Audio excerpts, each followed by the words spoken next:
क्या आपका बच्चा चीखता है, दरवाजे बंद करता है, चीजें फेंकता है, अपने बहन भाइयों को मारता है? और क्या आप भी उस वक्त गुस्से में आ जाते हैं? अगर हाँ, तो आज की वीडियो आपके लिए ही है। अस्सलाम वालेकुम नाजरीन, मैं हूँ वजिहा जुबैर और मेरे साथ मौजूद हैं मोहम्मद जुबैर। तो नाज़रीन, आज का हमारा मौजू है बच्चे गुस्सा करते क्यों हैं। देखें, गुस्सा जो है वो हमारे जज्बात की जुबान होता है।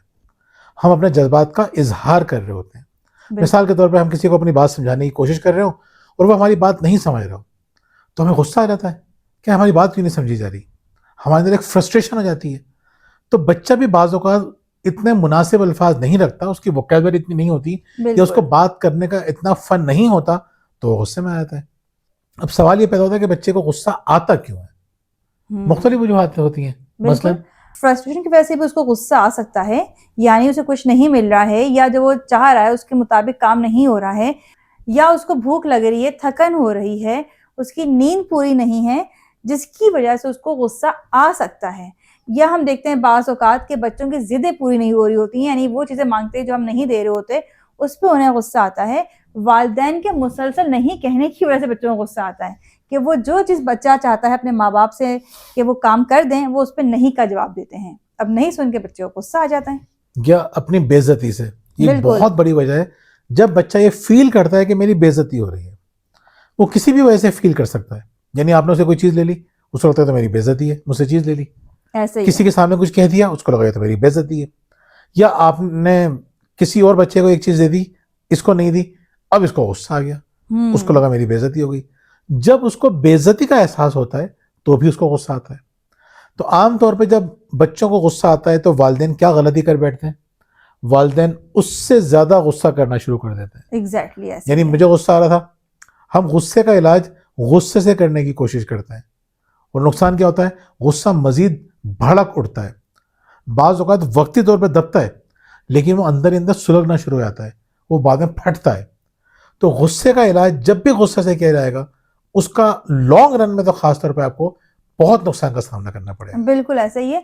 अच्छा, अगर हम बच्चों में गुस्से को लें और कोई एग्जाम्पल लें, तो जैसे आजकल हम देखते हैं बहुत सारे केस हमारे पास आते हैं, जैसे पेरेंट्स कहते हैं कि अगर हम बच्चे से मोबाइल ले लें तो वो गुस्से में आ जाता है, चीखने लगता है, मारपीट शुरू कर देता है। अब ऐसे में क्या होता है कि बच्चे का गुस्सा बढ़ते चला जाता है। और हम बच्चों की क्या बात करें, हम देखते हैं आजकल जो नई शादीशुदा लड़कियां हैं उनके साथ ये मसाइल हैं कि मोबाइल से वो जान नहीं छुड़ा पा रही होती हैं, और अगर उनसे मोबाइल ले लिया जाता है वो गुस्से में आ जाती है। इवन बहुत सी लड़कियां तो अपने मैके चली जाती हैं कि मैं अपनी मर्जी से अपना मोबाइल भी इस्तेमाल नहीं कर सकती हूँ। बिल्कुल। जब हम उन बच्चियों को नहीं रोक सकते हैं, तो जो हमारे छोटे बच्चे हैं उनको हम किस तरह से रोक सकते हैं और हम उनके गुस्से को कैसे कंट्रोल कर सकते हैं। असल बात तो ये है ना कि बच्चे ने गुस्से में आके चीखना चलाना शुरू कर दिया, आगे से आपने भी उसको सजा दे दी, फौरी तौर पे आपने भी उसको वैसे ही चीखना शुरू कर दिया उसके ऊपर। इससे बच्चे का गुस्सा सिर्फ बढ़ता ही है, कम नहीं होता। बिल्कुल।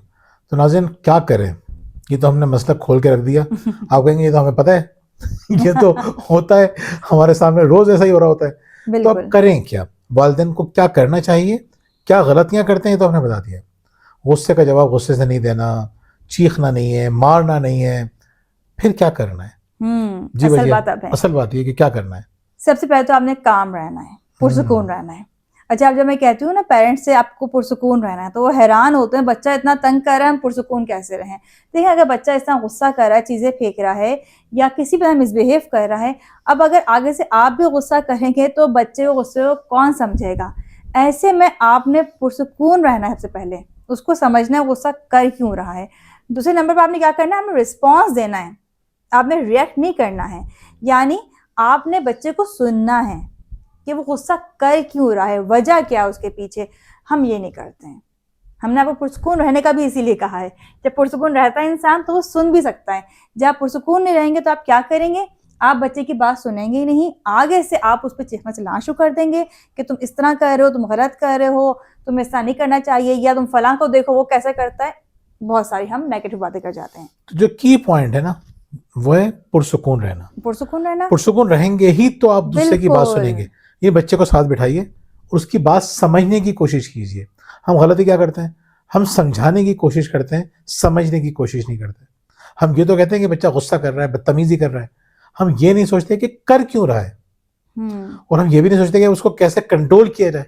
बिल्कुल, ये सोचते हैं हम कि वो कर क्या रहा है, क्या जो है वो सबसे सतही चीज होती है, सबसे आसान चीज होती है ये बताना कि कोई क्या कर रहा है। इससे नेक्स्ट लेवल होता है कि वो क्यों कर रहा है, जी वो क्यों कर रहा है, समझने की कोशिश करें। ये जब आपको रीजन नहीं पता होगा तो आप हाउ पे काम नहीं कर सकेंगे कि कैसे उसको आप समझा सकें, उसके गुस्से का इलाज कर सकें। बिल्कुल। और इसमें एक बहुत इंपॉर्टेंट बात ये कि जब मैं ही गुस्से में होऊंगा तो मैं बच्चे को गुस्सा करना ही सिखाऊंगा। बिल्कुल, गुस्सा करके हम बच्चे को मजीद गुस्सा करना सिखाते हैं। तो अगर आप चाहते हैं बच्चा गुस्सा ना करे, पहले आप खुद काम रहें। बिल्कुल सही कहा आपने। जो पेरेंट्स आते हैं और कहते हैं कि बच्चे बहुत गुस्सा करते हैं, तो पहला सवाल हमारा ये होता है घर में कौन गुस्सा करता है। तो घर में या तो माँ को गुस्सा बहुत आता है, बाप को आता है, या दादा दादी को, किसी को भी घर या में सबको आता है, या सबको आता है। सब गुस्सा करते कहते बच्चा ना करे उसी में बस चल रहा होता है ना। तो पहले अपने आप से शुरू करें। एग्जैक्टली।